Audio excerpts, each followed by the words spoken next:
I have very little sympathy for the right. To me, this is an example of the right being hoisted by its own petard. Nobody is really going to have their career tanked for being progressive. Meanwhile, Anyways, Paul hold on. Gosar, a Republican sitting member of Congress. Let's not do appeals to hypocrisy because basically we'll be here all fucking night. I know, but in the end, I'll be the last one standing because there's more hypocrisy on the right. Just point that out. Just point that out. You know why Republicans don't want fucking gun shit investigated? Because they know what it's going to say. Because we know what it's going to say. Yeah. If Biden does what Trump absolutely would do and what you and I know would do, which is, wait. So wait, what I'm saying is that is evidence of Biden actually being above board. And that's not something that you would see, I think. No, Connor, this is what I'm saying. Okay, so why wasn't he prosecuted? Well, hang on. Let me finish.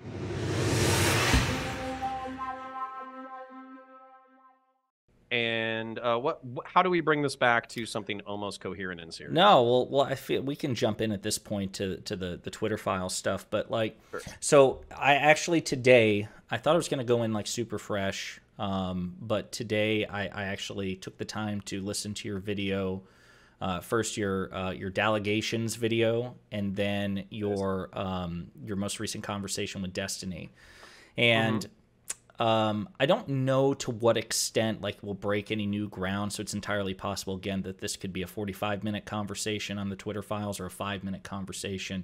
I did take issue with some of the things that you said, particularly in the conversation with Destiny. I think the delegations video for the most part was pretty well substantiated, and you were addressing also specific claims that were made to you by like Wicked Supreme and Destiny that were also like very personal, you know what I mean? Like it really, it was barely about the Twitter files. It was almost like, here's the stupid counter arguments that I received, and here's counter evidence against their counterpoints. So that was kind of a good chunk of it.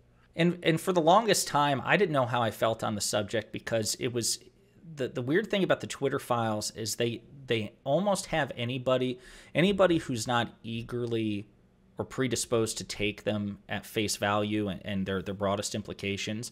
The Twitter files has the skeptic at a disadvantage because it's all being reported on Twitter, number one. So number two, a lot of the information, I mean, all the information was provided by Musk's engineers to these people. So it's not like we've got the source material outside of screenshots that they were able to provide. So it makes it really, really difficult, as well as the fact that they didn't see corroboration. So I remember when we first started talking about this on Destiny's stream, it was really hard to take a firm position on because this was basically the only game in town, right? So like when the New York Times or the Washington Post or CNN or MSNBC or even Fox News, when they would cover it, it was secondhand. Like their reporters were not allowed to go in and verify and corroborate as well. So like I said, from the skeptic's perspective, it was just really hard to talk about. And now that the hearings, for example, in Congress have been going on, I feel like I feel more comfortable talking about it. So, say what? Oh, it's almost worse because the people who are like in Congress or whatever, they're politicizing it more than the files themselves. Like they're taking, at least when it came to Marjorie Taylor Greene, she's like grilling like a Twitter exec on like why she was personally banned, and it's like, bitch, shut the fuck up. Like Lauren Boebert as well. Yeah, you were shit posting hard to the fucking sun. They're progressives. They have their own terms of service. Blah blah blah. Like why are you making this like a personal bitch fest about you getting banned? That's fucking pussy shit. There's no question that the files, that the congressional hearings are politicized. There's no question about it. But the reason that I found them very instructive was because the witnesses in question, of course, are being questioned. Were able to rebut. Right, they were right. So you had, obviously the Republicans were very favorable to the Twitter files narrative, so they were able to ask leading questions in that respect. And then you had the Democrats who were looking to delegitimize the Twitter files. So it was a great back and forth. And there's like I think it's under either the Oversight Committee or under the Homeland Security Committee, but there's going to be a subcommittee about the weaponization of social media, and they are going to question, I think, Michael Schellenberger and Matt Taibbi. So those are the actual Twitter file authors, at least a few of them, are going to be before Congress in the next couple of weeks answering questions from, a certain number of Republicans and a certain number of Democrats. So I imagine that will also be pretty instructive as well. Well, yeah. So just to summarize for people who are like, they have no idea what the fuck we're talking about because they haven't been paying attention to fucking Spurg shit on the internet. Which I'm just gonna check on chat real quick, make sure they're doing okay. Yeah, they're doing okay. Basically, what the Twitter files claimed to purport is that there was a entrenched interest between three-letter agencies, the fucking CIA and FBI and DOD and all that kind of stuff. DOD in particular, the accusations I think are perfectly fine, which is that like the military and the industrial or intelligence agencies were tracking terrorist organizations and also spreading disinformation amongst terrorist organizations in order to disrupt their shit. They also might have had like some recruiting shit that was like pushed a little bit more virally than it would have been naturally. I don't give a shit. DOD should be able to do that, blah, blah, blah. Then when it comes to like domestic shit for the FBI, I'll try to be as charitable as I can. In the wake of 2016, there was a concerted effort on their part to like combat quote unquote like disinformation, and basically like Russians and foreign intelligence services using non-grassroots basically like fabricating support for different shit. And so sorry, I have to help somebody. You're fine. Basically that was, and then so there is like a legitimate reason for the FBI to be involved in social media, basically. One, to deal with foreign interference in elections, and then two, to fuck with like civic disinformation and all that kind of shit. But then what's kind of happened, what the Twitter files have purported to show, is that the FBI knowingly passed on information to Twitter of like small accounts that were like violating like civic misinformation shit in order to get those accounts banned. And because it's, basically a law enforcement agency snitching on people posting on Twitter, and this might be speech that the government doesn't necessarily like, including like satire and jokes and shit, is this not a spiritual violation of the First Amendment? That's kind of like the biggest contention. Then it gets a little bit more complicated when you have private institutions like Pfizer and also members in the Biden administration requesting specific like COVID disinformation to be taken down during the height of the pandemic.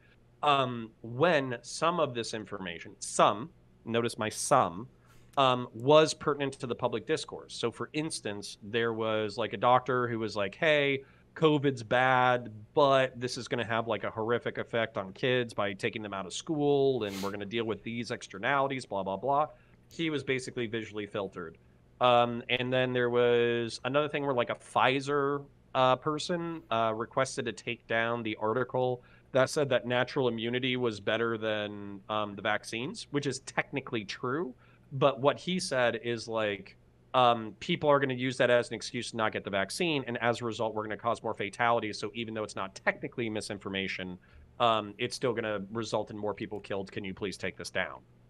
So then that kind of brings up a question of like, are we a free people who can make decisions based off of information in a public discourse, or are we controlled by a governmental tech and corporate oligopoly that is deciding what we see and when we see, and whether or not that's good or bad? So that's kind of the contention around it. So your mic was muted the entire time. No, just kidding. Don't make me say it again. I will. You're like, okay. So what I was saying was no. So yeah, and I will not miss a beat. I'll say for my purposes, the thing I want to talk about is the Twitter file sections or the chapters pertaining to Hunter Biden's laptop, and the reason is I have not read any of the others, and the reason I haven't done that is, well, a couple of reasons. Number one, they're extremely boring, and I say that as somebody who will binge C-SPAN.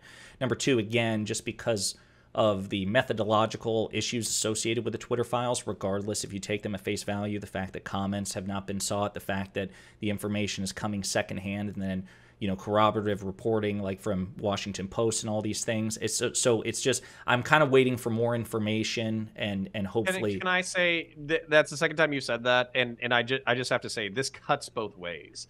So for instance, one of the things that's relatively like shady about the Twitter files in their first iteration was the fact that Jim Baker, the general counsel of the FBI, without like, prior authorization or direction from any higher ups, appointed himself as the person to check out like what was being disseminated to journalists. And he was one of the primary people who was like implicated as like a nefarious actor in the situation. As far as I know, though, I don't think there have been any allegations or any evidence provided that he in any way interfered. He was just scrutinizing what was being doled out to the reporters, that he didn't make any sort of interference, unless something's changed, right? Because I haven't been following it. Yeah, see, that's the thing where it's like having additional information would be better, because then we're reliant on Elon Musk is pissed because Jim Baker appointed himself to this role, which could technically be within the purview of his job as general counsel to not disseminate information of Twitter to other people. So is this just technically part of his job description that he assumed, or is this him trying to cover up the fact that he's basically one of the shady motherfuckers at Twitter? Right, and that's what I mean, where additional scrutiny from not just handpicked independent journalists, and that's another issue that I have with the Twitter files, especially since subsequent conversations have been had and going back into and really that kind of wraps around to my theses. So this is where I stand on the Twitter files. Well, let me just say this to kind of put a button in the why I just want to focus on the Hunter Biden stuff. So as a politics geek, that's kind of more my area of interest anyway, because this is the Twitter files as it pertains to Hunter Biden. That's purely an electoral and political context. Pfizer and the situation with COVID, that also, drifts into not just politics and, matters of free speech and free press, but also science and pandemic management. And I'm just not I'm not equipped scientifically to kind of evaluate those things either. So I just want to focus personally on the Hunter Biden stuff, especially because that was where our disagreement occurred in the first place. Sure. I'll say this, as far as the Hunter Biden stuff is concerned, this is the way I look at it currently. And once I get this, if you actually, as I go piecemeal, if you just want to be like, no, I disagree with that, and then we can kind of circle back. Sure, want to do the destiny debate? Yeah, sure. Yeah, so where it's like, if you stop me when you disagree with me. Right. Yeah. Well, at the very least, just let me know at the time, I disagree with that, so I want to come back to that. But there's like 4 or 5 things, just kind of in summation, how I feel about the Twitter files. So number one, currently, there was no evidence that the FBI or the government committed any sort of malfeasance. There's just not any evidence of it regarding the Hunter Biden laptop. There's no evidence of Twitter malfeasance regarding the Hunter Biden laptop. Right now, I'm cringing, but I'll let you keep going because that's an early place to start. Okay. Sure. There are insinuations, there are aspersions, there are implications, but there's no evidence of a there. There's just not. I also take certain ideological and methodological issues with the Twitter files as well. So number one, people like Leighton Woodhouse and Michael Schellenberger and even Matt Taibbi, I think that at this point it's fairly well established that they have a relatively positive conservative bias, and here's what I mean by that. So I think Leighton Woodhouse, I had a Twitter conversation with him either after your conversation with me or before, I can't remember, but he and I went back and forth. This was the guy that Destiny argued with. And, he's so biased towards the right wing. What started this conversation was he was bitching at Anderson Cooper for doing a cameo in the latest Black Panther movie. He was like, if you're doing cameos in Marvel movies, can you really even call yourself a journalist anymore? And it's like, bro, number one, what a vacuous thing to say. Number two, did you ever see Iron Man 2? Because Bill O'Reilly was in there too. So, people do this. Fox News, CNN, MSNBC, people do this shit all the time. And so then it kind of proceeded this long back and forth. And I'm like, dude, you say you're an independent journalist and you're nonpartisan and you're concerned about journalistic ethics and government overreach, and that's why you contributed to the Twitter files and helping your buddy Michael Schellenberger write up his draft. And I'm like, but we found out during the congressional hearings that the sitting president of the United States tried to get Twitter to silence citizens, and you haven't said shit about that. I looked at your Twitter. I did a search for Trump, Chrissy Teigen, whatever, and you haven't had shit to say. So you're focused on only when there's alleged or implied government interference when it benefits one side. But when we know for a fact that the sitting president, the apex of the federal government, was actually trying to shut citizens up, you have nothing to say. So that to me suggests you have an ideological motive here, because if you were really concerned about government overreach, you'd be bitching about that too, and you haven't. So you're biased. Schellenberger authored this pathetic, almost like apologia of January 6th, where he's like, look, it really wasn't an attempted coup. You know, there's extremism on both sides. Listen, if a president refused to accept the peaceful transfer of power and the results of an election, the Supreme Court would order the military to remove him from office, even though the Supreme Court doesn't exist in the military chain of command and has no constitutional authority over the military in that respect to give operational orders. Just like all this shit. So to me, the Twitter file writers are biased. That's another problem. Or retarded. Say what? Or retarded. Or that you know, so they got they were given this information by Musk's engineers. They have a right-wing bias. They didn't seek comment or corroboration. And then they go overboard in terms of their conclusions. And I remember finding some, and I think Destin even talked with you about them, where like even Jim Baker, for example, like Schellenberger's like Jim Baker forcibly pushed the narrative that yeah, and he's like, hey, you know, this is my opinion on the burp-a-derp. Can you do burp-a-derp? Right. Yeah, well, and also burp-a-derp, like it may be hacked, and burp-a-derp, it may not be hacked. Like in every screenshot, you might think he's full of shit, and fair enough, but Schellenberger is making an uncharitable inference that's not reflected in the text he's citing. That's bias. Sure. That's overstating the conclusion. So how much I want to let you get it out. The last point, I don't want to lose. No, it's fine. The last 2 points I'll say is that then besides the Twitter files, I'll say that right-wing commentators and Republicans have dishonestly weaponized them. And then the last thing is during the course of the Twitter files, like congressional hearings, we found out that actually Republican politicians, and again, the sitting president of the United States, a Republican, is guilty of the very things that the Twitter file writers and Republicans are accusing Democrats and a Democratic sympathetic FBI have done. So that's all my issues in a nutshell with the FBI. And I'll send you the summation that I wrote down. That way you can refer to them if you want to address them point by point. Yeah. So starting with the FBI. So here's where the official narrative to me is not much better than the borderline like negligent narrative. Like it's both the narratives are not good for me. Hang on, I sent you in DM just the list of the shit that I said, so you can refer to it point by point. Sure. And if I retreat to principle or the First Amendment or anything like that, please forgive me. I am I do have conservative and libertarian and constitutionalist sympathies. Mm-hmm. So and if you let me kind of go big with it. You tell me when you're done. I'm going to mute myself. I'm just going to be paying attention.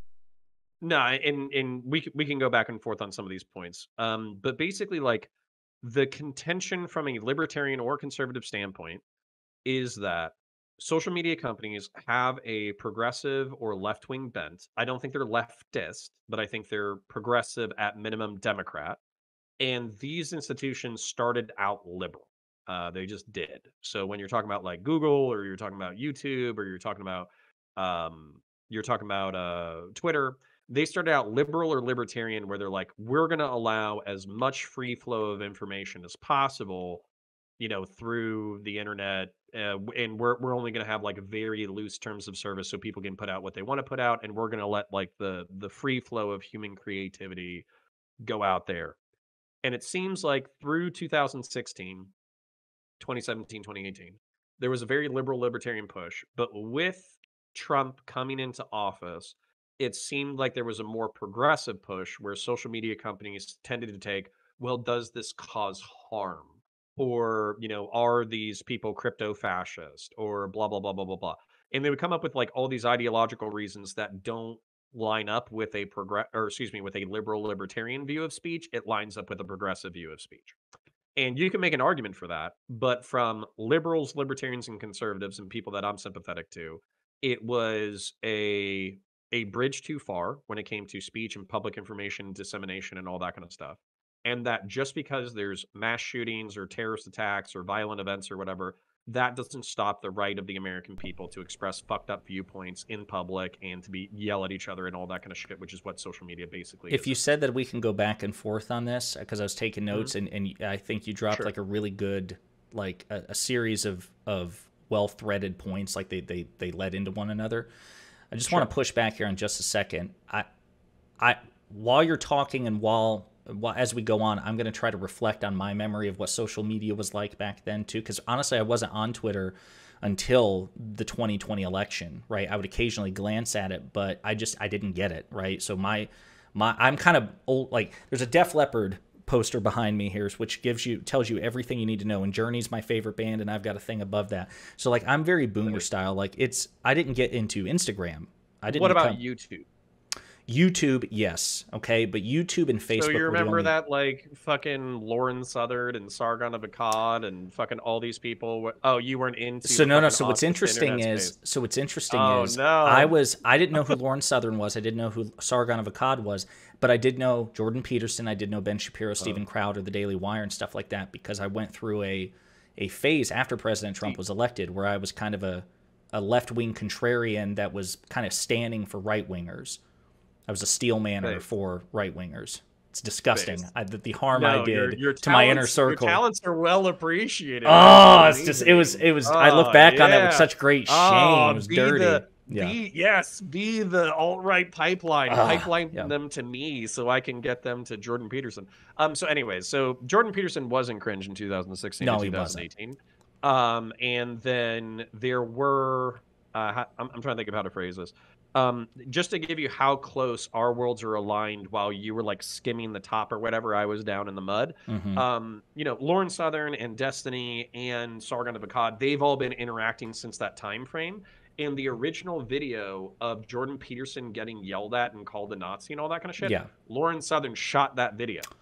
So that's the connection. I did not know that. Also, I didn't know it either. I literally talked to her and she's like, oh yeah, that's my footage. I was like, oh, what the fuck? No, that's not true. She would have said, that's my footage, eh?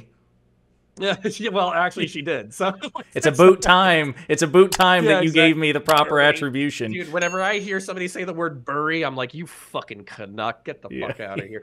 But anyways, no. So if I remember correctly, her story, which I think is correct, is that was her footage. And that also, like, she's had a connection to the Peterson family since that time. So Peterson was like a relative small, like, local celebrity who did like the talk show circuit on like local TV in Canada, but he was not like a North Atlantic borderline household name. And so that video of him being called a Nazi and a fucking asshole and a transphobe and all that kind of shit, that's what exploded him. And her trajectory, while not identical, carried up with him because of her interactions with him, her interactions with whatever the Canadian fucking blaze is. I forget what, the Rebel TV or some shit. All that stuff just exploded her into the fucking stratosphere. So she always had these ins into the right-wing commentary space while maybe not being its most visible person. But she has, in my words, an attraction to dissidence and contrarianism and all that kind of stuff.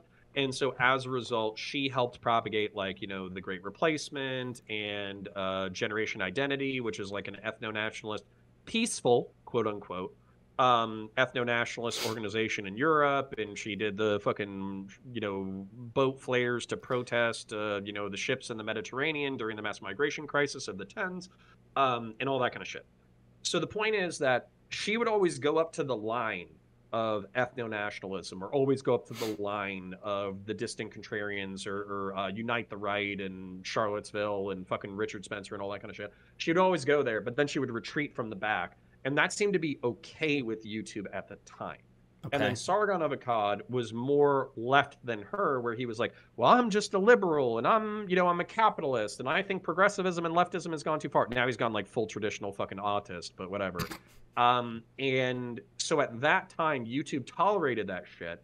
But then it seemed like in the wake of Charlottesville and in the wake of the mosque shooting in New Zealand, there was so much public pressure against social media companies to crack down on dissident right-wing shit that it kind of, I don't want to say it overcorrected, but it corrected to a heavily progressive bias. And So so as a result, yeah, I can leave it there for now. well, so no, again, I think that helps add some thread to and some lore to this because again, I'm familiar with Peterson, Shapiro, and I remember when Peterson was relatively reasonable. I remember the Kathy Newman interview. There was a time that I really liked Jordan Peterson, and I even still bought love his fucking that man. book. I just fucking think he needs to eat some goddamn broccoli. Like He's, he just I needs to chill a little bit, have some multivitamins. To me it's a true Jekyll and Hyde situation. I think that whatever value he brought to the table once upon a time, the guy who did the interview with Kathy Newman is not the same Jordan Peterson today. And I think Jordan Peterson today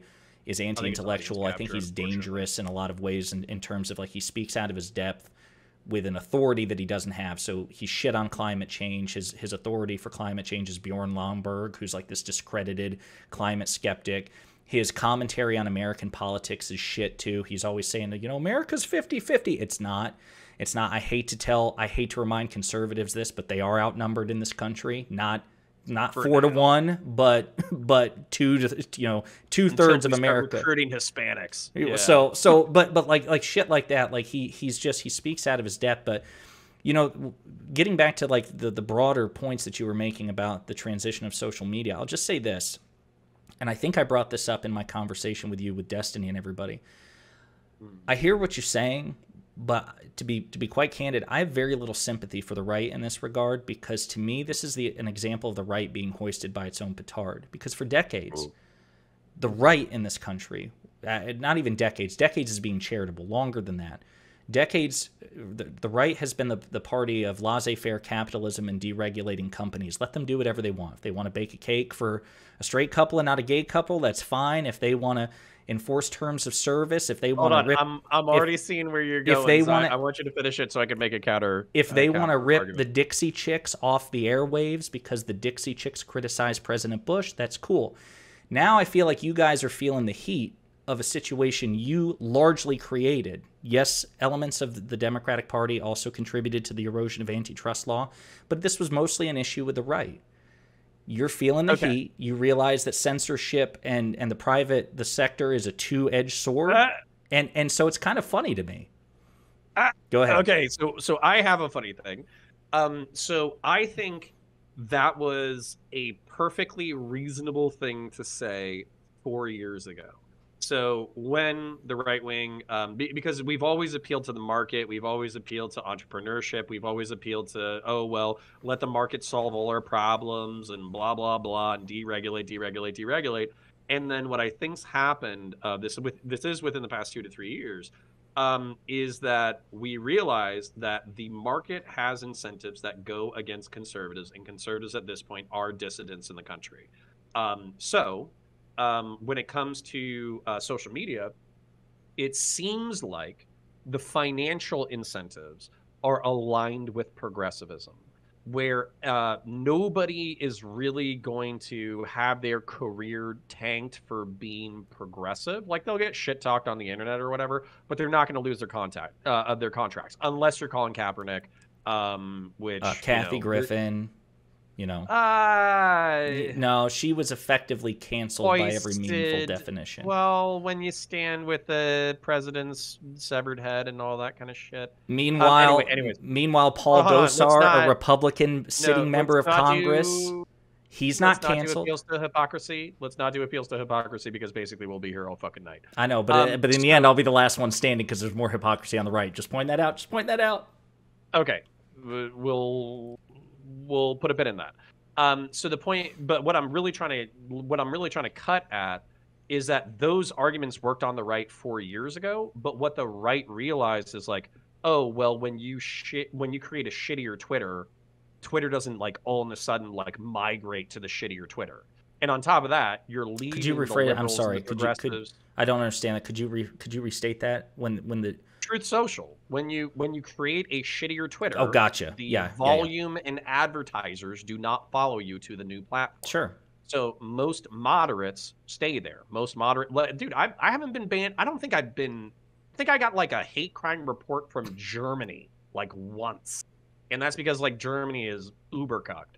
but I haven't been banned. I haven't been suspended, and the only thing that I've avoided is saying the T slur, the N word, and threatening to kill people. And besides that, I've pretty much said everything that I wanted to say. Wait, you And have so, been like, banned for those things? Is that what you said? no, I haven't. I haven't been banned for those things. I'm saying, like, I've avoided Oh, saying I the thought T that was slur, funny. I was like, the N word. the only thing I've been banned for is threatening to kill people and all. I was like, oh damn, Connor. Okay. No. So what I'm saying is, I have not Have threatened not. to Have kill. Yeah, not. I have not threatened to kill people. I have not said No. the N word. I haven't said the T slur, and I've interacted with people of all stripes and colors with a Sure. modicum of respect, unless I'm being disrespected. Sure. And then usually I just call them the R slur, and that's like, a variable enough insult that I can get away You with were it. pretty dexterous with the "see you next Tuesday" during the. I was. You're man. You've got some tools in your tool belt, man. It's not just yeah, but it's like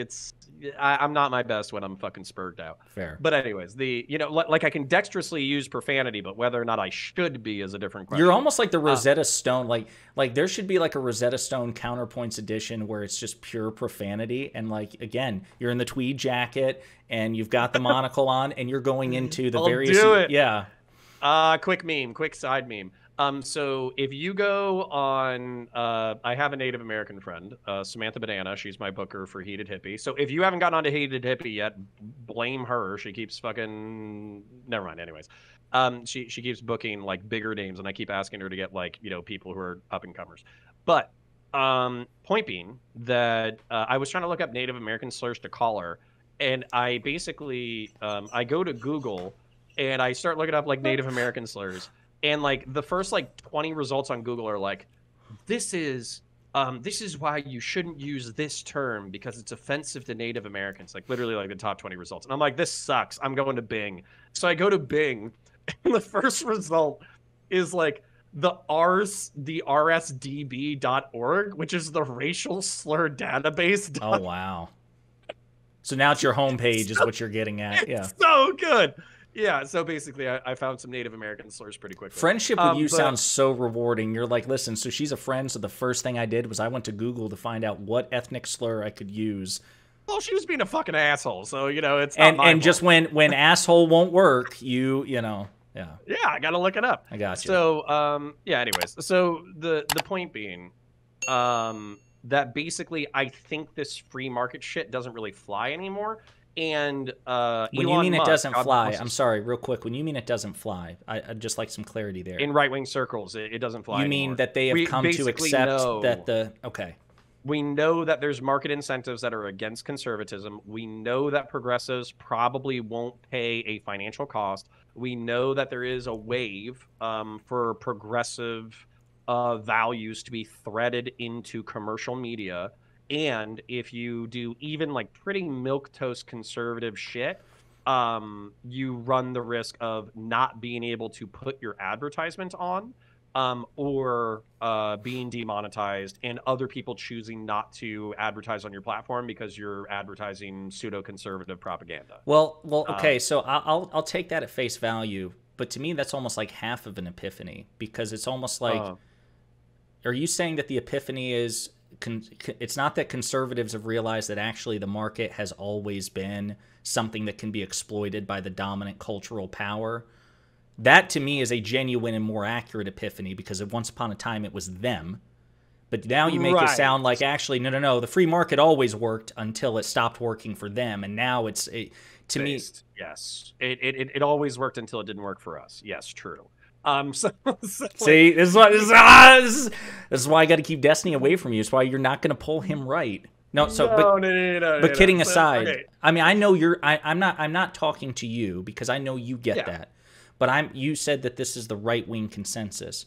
I don't see the consensus. Well, the right-wing consensus. Sorry, if I can just finish this thought, because I think we've been going down side tangents because I can't finish a fucking thought to save my life. I love to rant.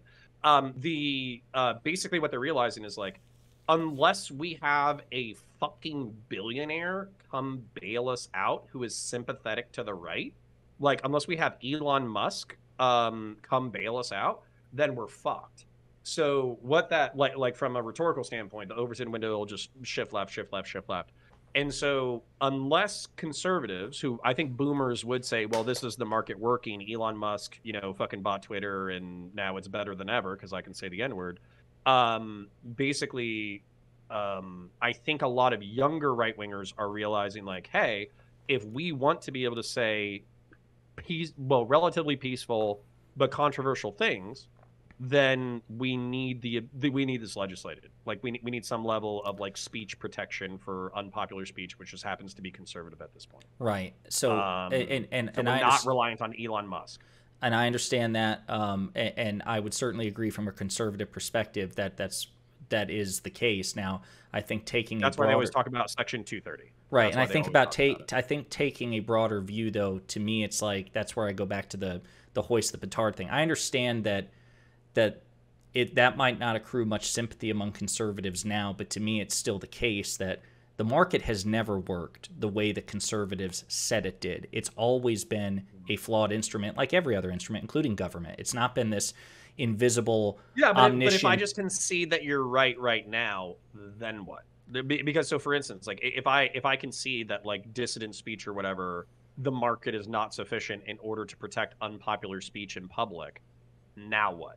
Because basically, well, no offense, because the right wing has played a trump card, which is basically Elon Musk bought one of the most popular social media companies on the planet. As a result, you guys are fucked now, and there seems to be, at least I'm noticing it, an Overton shift where speech that was unthinkable on social media 6 months ago is now it's fucking open season. Well, I think the what now is.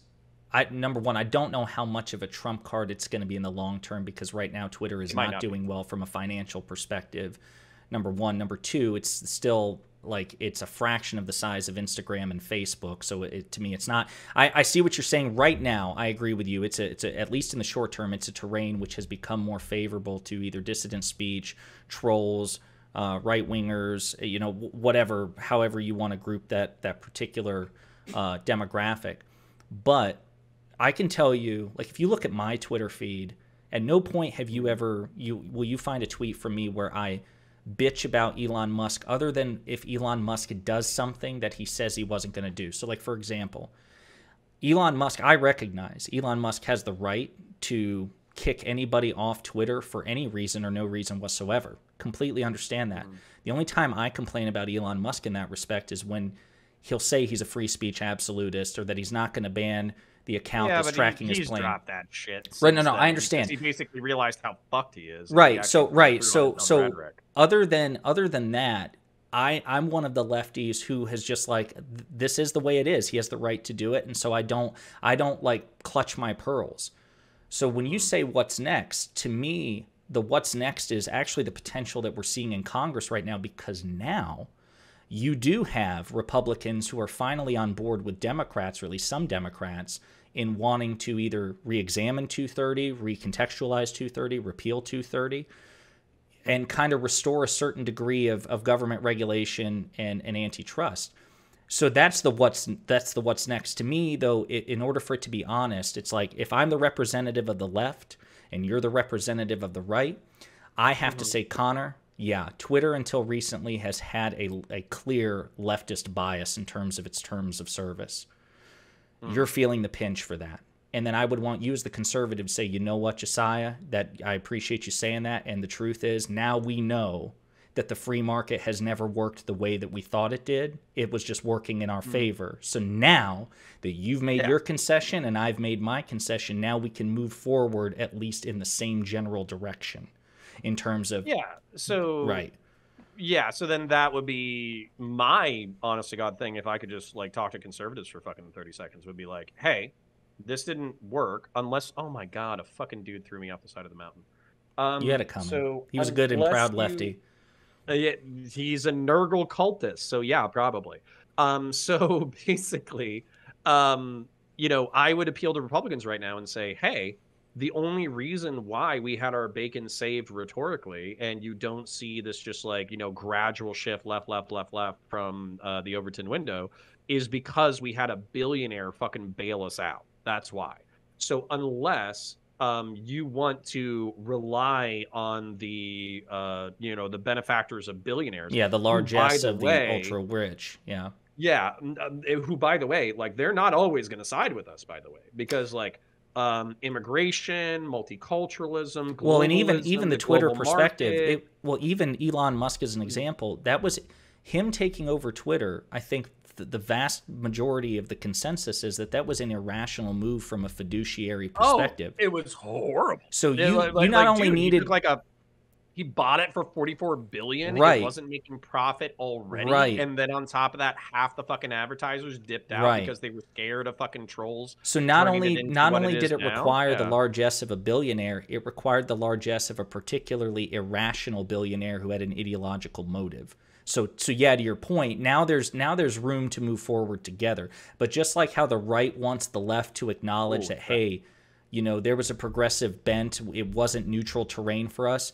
The progressives want you all to acknowledge it was never a neutral terrain. There was just a time where you all were the ones benefiting from it. Now you're not. So I feel like these two things are necessary for a good faith alliance between the right and left in terms of dealing with the excesses of yeah, big tech. but then we talk about the next step, right? So the next step is we understand that there's going to be some level of bias in our institutions, whether we're talking about the FBI or the DoD or the CIA. They're going to have an institutionalist bent. They're going Right. to be pro institution, pro government because they're institutions and they are government. Then when it comes to social media, they're going to have a monetary bent. They're going to have the desire to protect their advertisers, make sure that the content is being created is something that an advertiser is not going to pull the rug out from them, so they have their interest. The government has an interest in basically denying speech. Like if you're a Democrat or a Republican, you are interested in accentuating and exaggerating the speech that helps you and basically disincentivizing or limiting the Minimizing, yeah, speech to what, yeah. of the opponents. And then the American people have an incentive of liberty, which is if it's not illegal, if I'm not threatening anybody, if I'm not harassing anybody, if I'm not stalking, if I have an opinion, I should be able to share my shitty dog shit fucked up opinion online. And if people want to yell at me, they can yell at me, but I should be able to do that. So we have all these crossed incentives, and thank God we have a republic in which the Constitution gives us some level of guidance. And I think that legislatively deferring to the Constitution when it comes to free speech, but not free speech absolutism, is the way to go. So, for instance, I think like doxing, harassing, cyber stalking, all that kind of stuff should be punitive. I think, or punishable, criminally punishable, and like rarely punished, but punished. And then basically, we should have like some kind of Section 230. This is within the realms of American free speech. This is where it crosses the line into a criminal act. Once it crosses the line into a criminal act, we can have cross-jurisdictional cooperation between law enforcement agencies. And if you, for example, if you dox or cyber stalk somebody with the intent to harm them and their family or some shit, you could be hit with like a civil fine or even like a minimal jail sentence or some shit like that. And it's not because you shouldn't be able to say what you want to say. I want conservatives to be able to get on Twitter and be like, I don't think trans women are women, or, I don't think we should have the blacks or browns move into us. Or even Scott Adams the other week. He was just like, hey, 47% of black people disagree with the sentence, it's not okay to be white. That rubs me the wrong way. As a result, I'm moving away from black people, and I think all of you guys should do the same. So that to me, it's not inciting hatred. It's not inciting violence. It's not a specific call to action. It's not anything like that. That should be legally protected under the First Amendment, Section 230, et cetera, the Reform Section 230. But then if Scott Adams says 47% of black people don't like you, you should find the next black person in the street and beat their fucking ass. Then at that point, boom. Like if somebody does get their ass beat and it's like trackable back to him, or even just him uttering that phrase or some shit like that, he should be like civilly and criminally liable. Yeah, so it's interesting because I don't know. I've not looked into what legislative alternatives there are to 230 outside of repealing it. I will say that I'm pretty sure that there's a correlation between a robustly moderated social media platform and the financial health of that platform. I'm pretty sure that as the moderation has eroded, Twitter's finances have also eroded at a commensurate rate. So then it becomes an issue is even if you hypothetically repeal 230, is because Twitter is the public, the public square, is the government going to subsidize it? Because if it is a free-for-all outside of threats and harassment, then it may, it was already losing money, then it will very likely lose even more money. Well, so I don't know how you prop it up. You're right. This is where I become a dictator for a day instead of talking about what's legislatively possible. God Emperor Connor. So my God Emperor solution is basically telling, saying there's a class of platform that is like social media, and we are now viewing this as the digital public square. And as a result, advertisers, like social media companies can't discriminate on advertisers for XYZ reasons. Like they can't refuse service from certain advertisers. But in return, advertisers basically if they want to be on social media, they can't discriminate against the social media platforms that they go against. Now, of course, they can choose the social media platforms that they go up with, but basically they have to understand that YouTube and Twitch and Twitter and fucking all these places are going to have relatively speaking the same approximate TOS, which is now unfortunately legislated by the government, which I know gets super tricky. I'm just talking about dictator for a day. So sure. I'm not saying that's even remotely fucking possible. Yeah. Anyway, that kind of, certainly you agree that the complexity involved, and I'm not saying that that's not worth pursuing, that, just because we have no clear cut. It's kind of like, just as a quick side tangent, it's kind of how I feel about gun control, for example, even though there's not a shit ton of compelling data, thanks in large part to the Dickey Amendment, which prevented the CDC and other federal agencies from researching gun control and its effects on a wide scale. But if you look at the RAND Corporation, can we tangent real quick? Sure. You know why Republicans don't want fucking gun shit investigated? Because they know what it's going to say. Because we know what it's going to say. Yeah. Which is firearms ownership correlates with firearms deaths. Right. That's all it's going to say. Right. So Republicans and Democrats Democrats, progressives, and leftists being well, you're just trying to hide the truth. It's we already know the truth. We don't need the CDC coming out and saying that gun ownership is bad for your fucking health. What I would do if I would repeal the Dickey Amendment, and I would repeal bad for you. I would repeal the Dickey Amendment, and I would put Dr. Fauci in charge of the Gun Control Investigation Task Force just to piss the right wing off. Fucking kill. I would, Dr. Fauci right there, the Desert Eagle would be his new nickname, and he'd be coming for all yours. God. No, but anyway, So if you look at the RAND Corporation, which I think is the biggest meta analysis of the relevant gun control studies that we have, the truth is, especially in terms of mass shooting, the evidence is mixed. It's extremely mixed in terms of what could prevent mass shootings. Now, I'm of the opinion that just because we don't have a shit ton of evidence to support, the government has an obligation to try to address complicated problems, even if it does so in a clumsy way. We can't wait until we have a foolproof system before we act. So getting back, that's just an analogy, getting back to what you were saying about repealing Section 230, I still think that even though there's not a perfect solution that we can come up with outside of potentially one of us becoming God Emperor for a day, government still has an incentive and an investment to try to address this problem, even if it would be imperfect and even if it needs revision along the way. So I'm sympathetic to where you're coming from. Well, and I saw a comment where it's well, what are you going to do when Section 230 is appealed? Are you going to subsidize? And it's no, I think you would have to have a 230 protection where you would basically, they were social media companies will get sued into the ground for speech or whatever. I think in the new 230, you would have to put limits of liability. We have limits of liability for. Well, it's not to your commenter's question. To your commenter's question, I don't think he's just referring to lawsuit. I think he's also, just the idea that if an advertiser is associated with a social media hellscape, that it's not necessarily in terms of a lawsuit, but there might be boycotts, might be bad press, and that would incentivize advertisers to withdraw their support. So you would either have to subsidize it or force them to stay an advertiser of the social media company, even if they got flack. But see, that's the thing. So if you had a almost universal TOS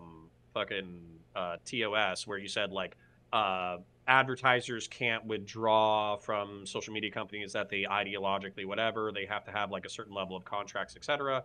And then basically like that's what I mean. But you're saying the same thing. You would have to force a company to do business and to stay in business once they've started as an advertiser with the social media platform. They would have to have like some other breach of contract. It couldn't be because like, oh well, somebody tweeted an N-word at somebody who wanted to buy like brownie toilet paper in our commercial, and then somebody said they wouldn't buy from us. That wouldn't be sufficient to like withdraw the contract. So, and I think that was a fascinating little side tangent that we had there. And I'll say this because I know we only have about 45 minutes left in as far as the Hunter Biden stuff. Mm-hmm. I gave you my theses of where I stand with it. Like my overall consensus assessment is that there is no evidence. I mean, and even Taibbi himself flat out said that in his very first one. Can I hit that just so? I dropped the points in a private message if you want to go point by point. No, I have some level of short-term memory.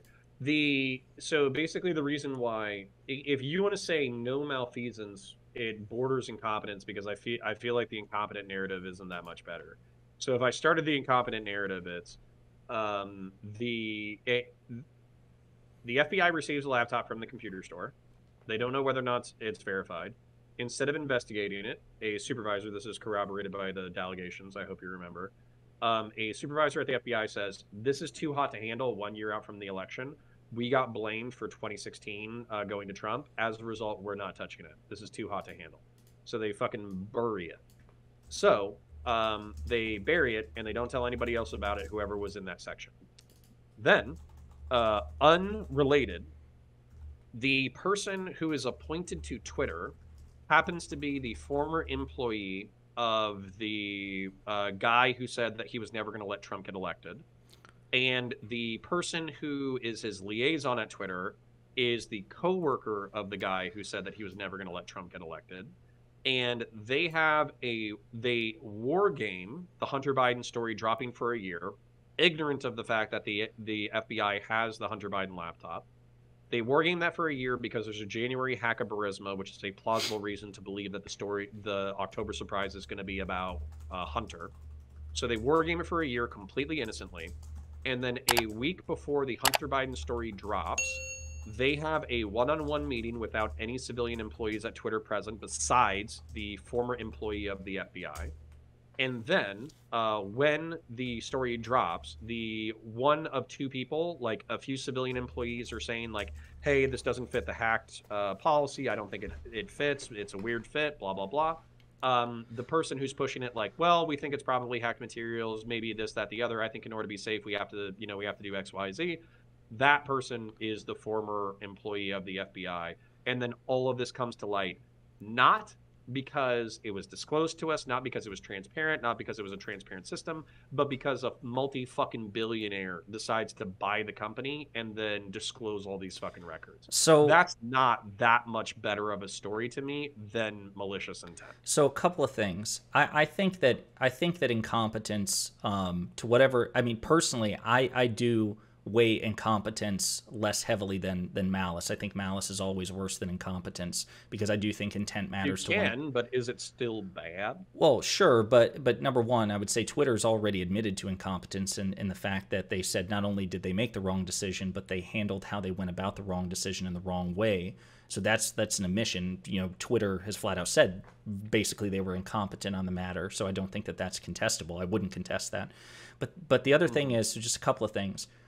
So I don't know if you know this, but Director Wray did an interview with Fox News' Brett Baer a couple of days ago, and he was asked by Brett Baer about the Hunter Biden laptop. And one of the things that he mentioned, because one of the things, here's where there is unfortunately no single, like even in the wiki, which is fairly well sourced, I don't know who writes this shit, but it makes me want to wring their necks because what I want is a timeline. I want a well-sourced timeline because a lot of these facts as much as I'm in this shit, is like it's so hard to keep track of in a coherent timeline, and nobody's done it. I've looked everywhere. I've looked for a credible, I mean, I got a pretty good timeline for you, so what are you missing? Well, I've had to piece one together myself. But here's what I was getting at. So Brett Baer was asking Director Wray about this, and he was like, "Look, so what's going on with the FBI's investigation of the Hunter Biden laptop? Because there are no sources as to where that investigation is, if it's really even started or anything else." So Director Wray gave the first public information that I'm aware of, where he says, "Look, it is being investigated, number one, and the guy investigating it is a guy named Weiss, I think David Weiss. He's a U.S. attorney out of Delaware who was appointed by Donald Trump. I already knew he was investigating Hunter Biden. He inherited an investigation from the Obama administration regarding Hunter Biden's tax liabilities, and then looking into Hunter Biden's potential foreign conflicts. Trump appointed this guy to oversee the investigation." And that investigation has continued under the Biden administration, even though Biden has hiring and firing power. He could dismiss the U.S. attorney right now, but he didn't. He allowed a Trump-appointed U.S. attorney to continue investigating his son. Wray has confirmed that guy is also handling the FBI's investigation of the laptop, not just Hunter Biden in general, but of the laptop. Okay, so yeah, sorry, you go can ahead. finish, but so. They're investigating it. So the reason why I'm being a smart ass about that is because investigations do die when public interest is no longer there. And so what my thing is, I know, because I've seen it, that Hunter Biden does dickloads of drugs. While that's not a huge priority on the FBI's fucking list, I think it shows some level of monetary and fiscal malfeasance that he's spending dickloads of fucking money on drugs. But he was already being investigated. That's what I mean. Okay. Hold on. So he spent a dickload of money on whores. So we know that he's not exactly in his right mind. He's literally smoked his fucking teeth out with crack cocaine, which, by the way, that's like a poor person drug. So what the fuck? Then I'm pretty sure there's a gun charge that if he was anybody else besides somebody with the last name of Biden, he just would have been indicted, or Trump, prosecuted, and put in jail. Or Trump. Sure, but an appeal to hypocrisy isn't going to work for me because I know the Trumps are pieces of shit. Well, you have to understand, I'm not just talking to you. I'm also talking to the right wingers in your audience and right wingers in general. Sure. Because if I was just dealing with you, Connor, to me, we would have virtually nothing to talk about because, like we said before, your suspicion and your distrust of the FBI, I understand, and I don't begrudge you that. The only beef I've ever had with you is I think that you were too committed to the position in terms of a debate, but we've already talked about that where you're like, listen, I can't prove it. This is just an opinion I have. And so if that were the case, that we would just leave it here. Some of this is also to people who might also be watching who might be less charitable than you are, so sure. Anyway. And so this is my thing. This would be my appeal to my audience if they were conservatives who were fans of Donald Trump. I think all these motherfuckers do. Okay? So to greater and lesser degrees.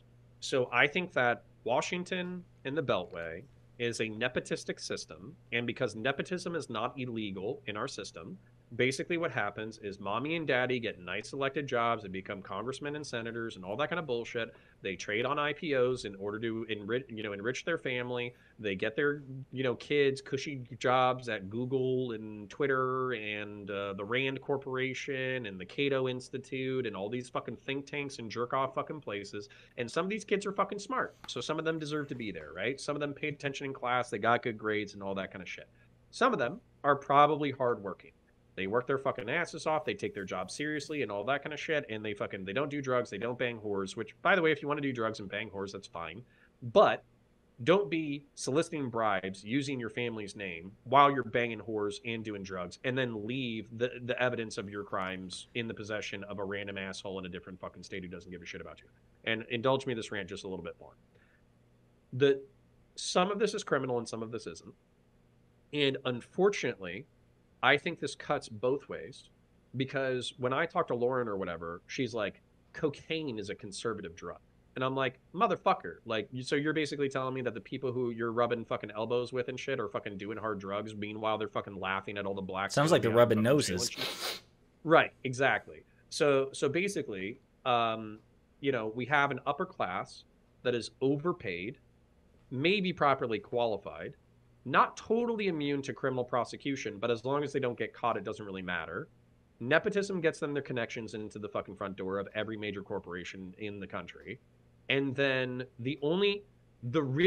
from a Capitol Hill standpoint, Hunter Biden's most major sin is not that he did what he did, it's that he got caught and he was fucking sloppy. That's his biggest sin. So just a couple of things. I agree with you that nepotism is just a fog around DC in particular, but also, I mean, in you know, the apolitical world, just like, yeah, the elite period. Hollywood's a great example of that. But what I was getting at was, so Ray, what I meant was it wasn't much of an update, but it was confirmation that it's still being investigated, number one. But to me, what was more important was the guy investigating it is a Trump-appointed U.S. attorney who was there under Trump and has been allowed to continue under President Biden. To me, that is. Well, what do you think the news story would be if or if Biden fired him, or if he told him to fucking wrap up the investigation without any indictments? What do you think that story would look like? Well, it would certainly look bad, but I guess my point is, to me, it's like, okay, so you're telling me that Biden's allowing a Trump-appointed Rottweiler to investigate his son, which is bad if the son has committed crimes and if what Republicans say is true, which is that Joe Biden is implicated in those crimes, versus a bad PR day if Biden does what Trump absolutely would do and what you and I know would do, which is wait. So wait a minute. So you're saying that it's around this is going to die. Say what? If Trump loses this upcoming election, if he doesn't win the primary, and if let's say that fucking DeSantis wins, right?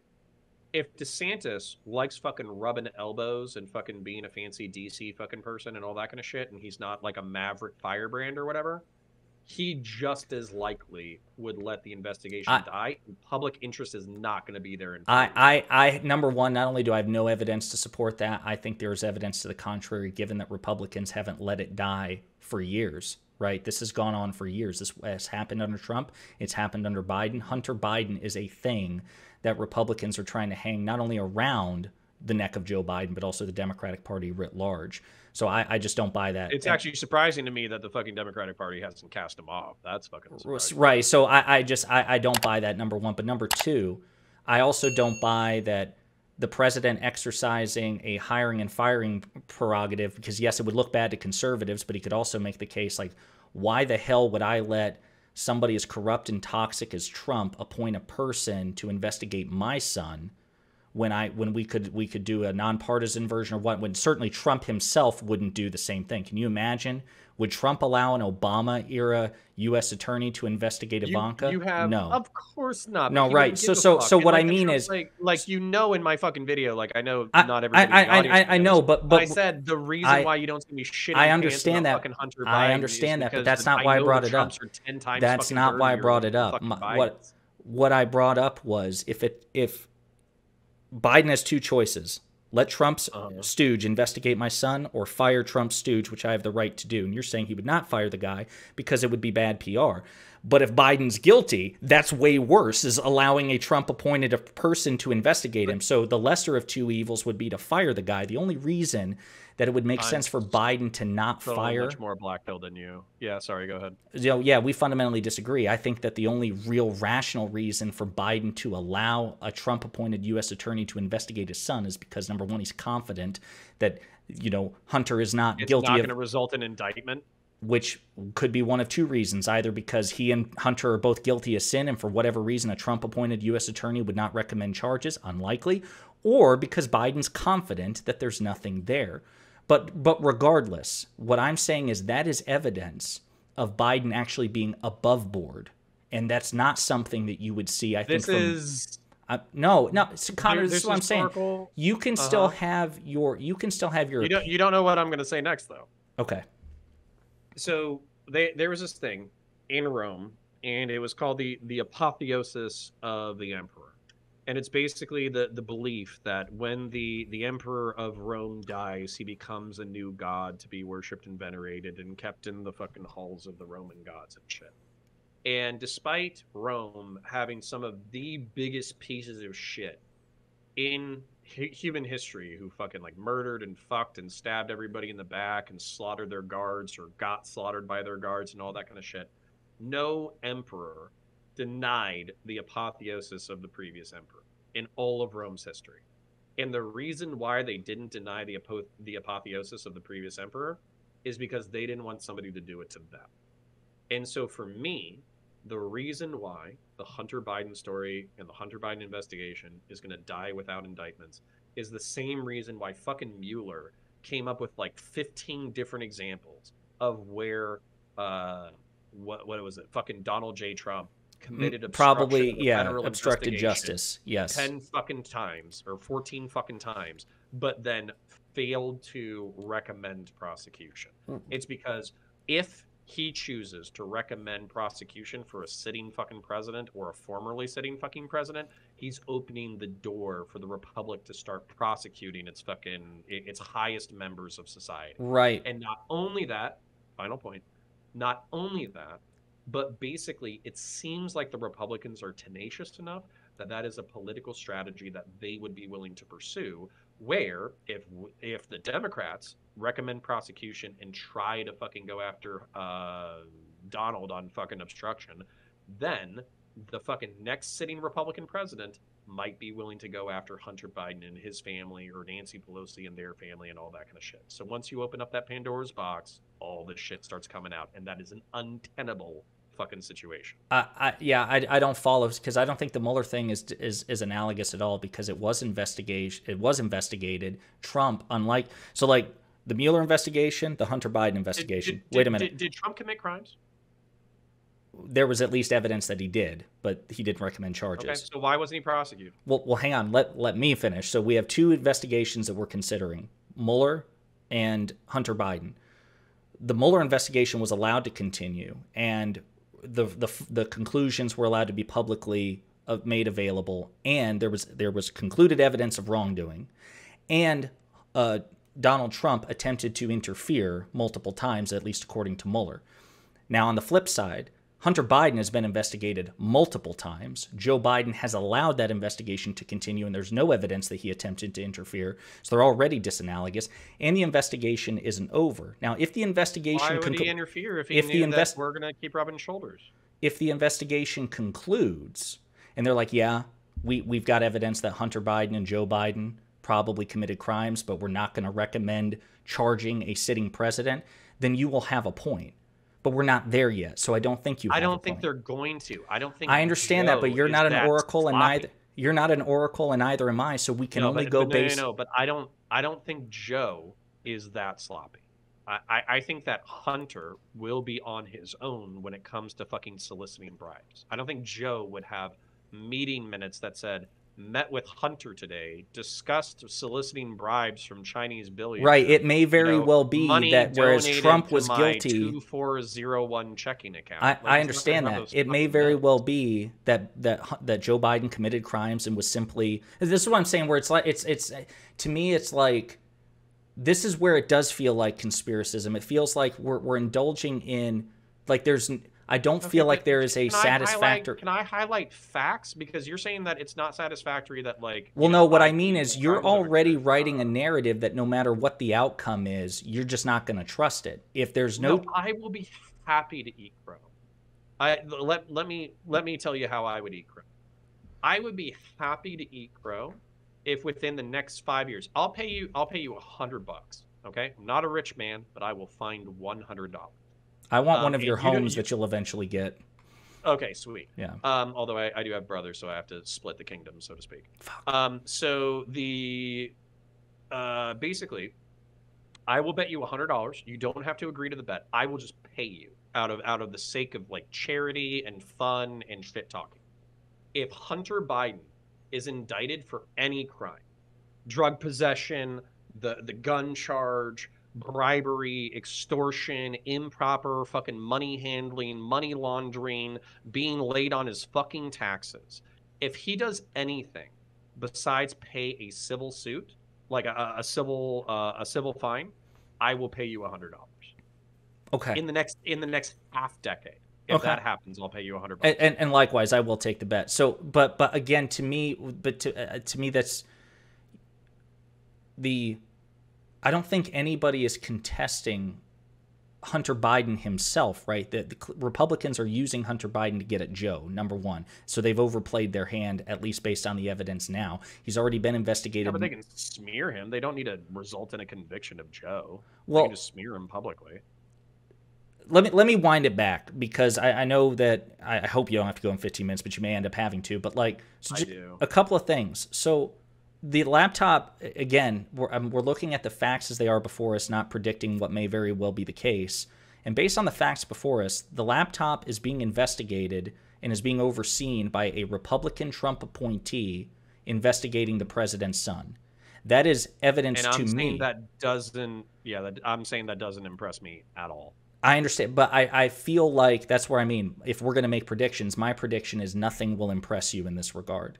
So the other thing that Director Wray says is, because Brett Baer brings up, hey, what about that whistleblower who said that the FBI should sit on this for a while?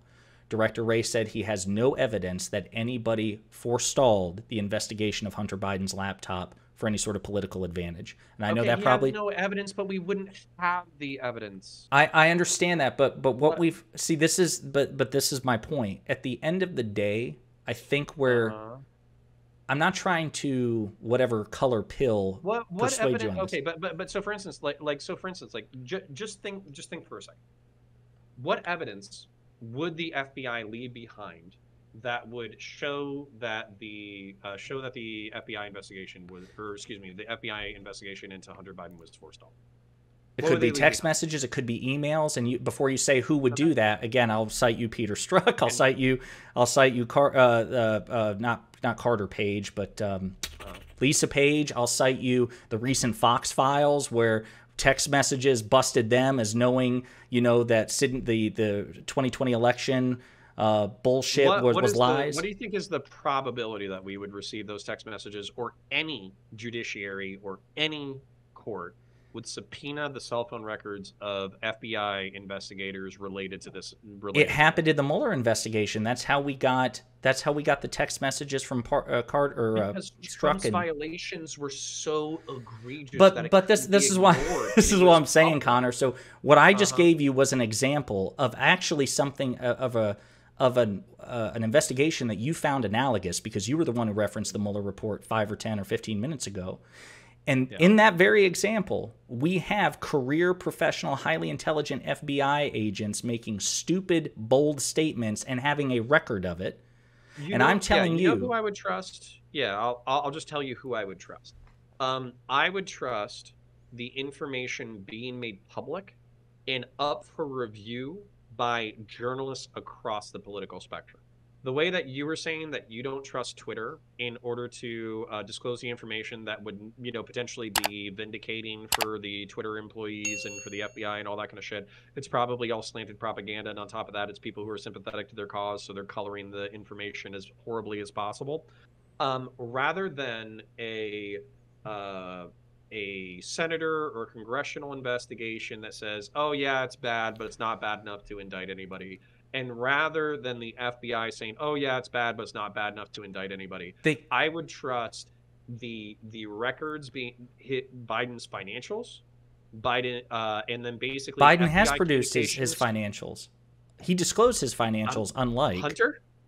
I don't know about Hunter, no, but Joe Biden, yeah. Okay, Hunter, who's currently being investigated. And but that's why the information won't be made public, though. It's under investigation. And also his uncle, who basically, Hunter has mixed in fucking millions of dollars into his uncle's affairs. Right, and I can't speak about the uncle, but Hunter Biden is under investigation. There's I'll break it down real fucking simple. If I'm a sitting Congress member and I can't take bribes or extortion or, insider trading information or anything like that, and then my shitbag son gets a series of fucking cushy jobs on fucking boards, making $500,000 to a few $1,000,000 a year for decades. And then he does fucking drugs. And then that money goes right back to my fucking brother. The fact that, like, this is kind of what bugs me. You're saying that, you know, I will not accept the fact that these people could be innocent. And my frustration with maybe you and Destiny and all that kind of stuff is like, I'm showing you a room filled with fucking manure, and you're like, I don't smell anything. And it's like what do bro, we not like, smell? do you We want to acknowledge that Hunter Biden is nepotistic. We have absolutely, there's no contesting. So what do you want to do? So actually, so what do you want to do now? Now that you know that Hunter Biden does drugs, that he has a gun charge, that he bangs whores, that his financials are mixed up with his uncle, that basically he alleges that he transfers money to his dad, even though there's no evidence there. What would be the next step? Who do you think would be the proper authority to investigate this? And should there be an investigation? Well, number one, there is an investigation. That's what I was trying to get at. That right, Okay. the stuff that you're asking for journalists to review the evidence, that's not going to happen at least until the investigation is concluded, which it hasn't. So that's an unfair demand. This could be years before we're even in a position for journalists to do that. Number one. Number two, Hunter Biden has been investigated for like 2 or 3 times, For a including decade? including by Senate Republicans. He's investigated. Yeah. So my what I want to see from here, if he's like the gun crime, for example, my understanding is he ditched a gun somewhere at a trash can allegedly or something like that in a dumpster. I don't mind Hunter Biden being prosecuted for drug possession, for, you know, the misuse of a firearm, whatever, all the above. I don't give a shit, because to me, I'm able to distinguish Hunter Biden from his father because, at least as of right now, there's no evidence that there was any inappropriate relationship with Joe Biden, the president, and Hunter Biden's not a sitting member of the Biden administration. So what I want, I want the investigation with Hunter Biden to conclude, charge him or don't if the FBI is confident they can make the case. And then I want the full scrutiny that's been applied to Hunter Biden for the past 4 years to all be turned on Jared Kushner and Ivanka Trump, who were members of the White House and who deserve 10,000 times the scrutiny. Because with great power comes great responsibility. We're of one mind on the second part of this. Sure, but there. I'm sorry. They're just real quick. There's these things that I wanted to, because you raised some points about like Elvis Chan, Peter Strzok, and Jim Baker. I don't recognize that as a point, Connor, because the fact that they had a professional relationship doesn't at all mean that they shared the same political view. I've worked for bosses who have wildly different. So would you be okay with subpoenaing their public and private communication? I don't give a shit. I have no issue whatsoever, because even like with Strzok, there was the Inspector General report, again, a Trump appointed Inspector General, found that even Strzok, as biased as he was, there was so much independence and overlap, or excuse me, not independence, dependence and overlap, that they found no evidence that it tainted the work. Okay, I don't give a shit. Okay, subpoena. But you're casting aspersions. You're saying that because Elvis Chan, Jim Baker, and Peter Strzok worked together. I'll tell you where it tainted the work. It tainted the work because it didn't result in indictments in Trump himself. Yeah, that's where it fucking tainted the work. Because there was already the perception of bias. So they couldn't fucking indict, because that's not why they indicted. We know, we're pretty confident why Mueller did not recommend. You said it earlier. It wasn't because Peter Strzok's text messages. Yeah, he didn't want to set the fucking. He didn't want to set the precedent of being the guy to recommend charges against a sitting president. But you're casting aspersions about Elvis Chan, Peter Strzok, and Jim Baker. It's just not there. They work together. Who gives a shit? If they were best friends, if you had evidence that they were in a fraternity together and that they hung out in an anti-Trump club, then that would be something. You are right. I am actually prejudicial against these people, because if I look at a picture of Elvis Chan, I'm just gonna be really mean. Sorry, Elvis Chan, if you ever watch this. I see a dorky Asian tech bro with glasses and a fucking Hawaiian shirt who looks like he would fit in. That's the standard FBI uniform. What are you talking about? Yep. He looks just like a fucking tech bro. He was just probably into law enforcement and Call of Duty in his teenage years, so he wanted to do something a little bit more hardcore than tech. So he picked the FBI instead. So him physiognomically, okay, studying his skull shape, I feel like he would have progressive sympathies. And then when I look at Jim Baker, I see a mousy, short, decently handsome face, good beard, but an overachieving fucking dork who cut his fucking teeth through academia, cut his teeth through fucking law, and cut his teeth through law enforcement in the private sector, and he's a fucking shark. That's what I fucking see when I look at him. So despite him being a fucking manlet, that dude is aggressive. And what I think that kind of lifestyle would lead is to him being an institutionalist and him being pro FBI, pro Twitter, pro Republic, pro everything that Donald Trump has taken a massive piss and shit on for the past fucking decade. So I think that it is within my suspicions, because I'm being prejudicial physiologically against these people, that I think that they would have sympathies against Donald Trump, and as a result, this scheme is at least possible, if not plausible, and I would want my fucking suspicions to be assuaged by a completely thorough investigation of their private and public communications to make sure it wasn't nefarious. So, if you and Destiny said, yeah, Connor, you're a fucking spurg, and you're kind of fucking conspiracy brain, but that is a little bit fishy. Let's go ahead and do a deep and fucking thorough investigation because this is shady. Then I would be like, all right, cool, let's fucking do it, and then it'll never happen. But instead, what I get is reflexive defense, and that's why I go and attack. So I'll address that, but the very last thing I wanted to mention, as far as like the facts that you brought up or the claims that you made, like the one-on-one James Baker FBI meeting,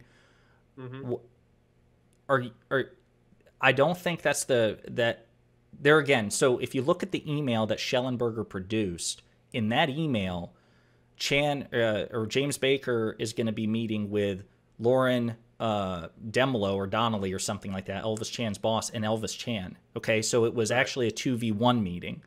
Number one, I don't know how many people at Twitter had the classic, because it mentions in the email. Two. There was two. But then the second thing is, we know for a fact that Hunter Biden could not have been discussed at that meeting because Elvis Chan was in that meeting, and per Elvis Chan's own sworn deposition, he didn't know about the Hunter Biden laptop until after the New York Post broke the story.